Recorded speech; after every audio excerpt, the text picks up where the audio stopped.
પૂર્વજોનું આટલું મોટું યોગદાન છે। હજારો લોકોએ શહીદી વહોરી લીધી, જળ જંગલ જમીનો માટે લડ્યા, આપણા અધિકારો માટે લડ્યા, દેશ આઝાદ થયો, દેશમાં સંવિધાન બન્યું, દેશ લોકશાહીના ડબે ચાલતો થયો।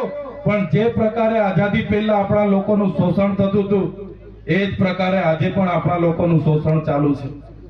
સભ્ય સમાજની વાત કરનારાઓ, સભ્ય સંસ્કૃતિની વાત કરનારાઓ આજે સત્તામાં રહીને એમની સત્તાનો દુરુપયોગ કરીને આજે પણ અમારા સમાજના અધિકારો, આપણા અધિકારો છીનવાઈ રહ્યા છે।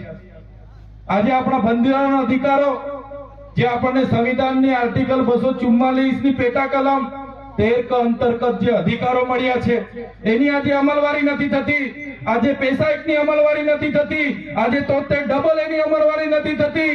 આજે કોઈ પણ કાયદાનો આદિવાસી સમાજ માટે ઉપયોગ નથી થતો કે અમલવારી નથી થતી।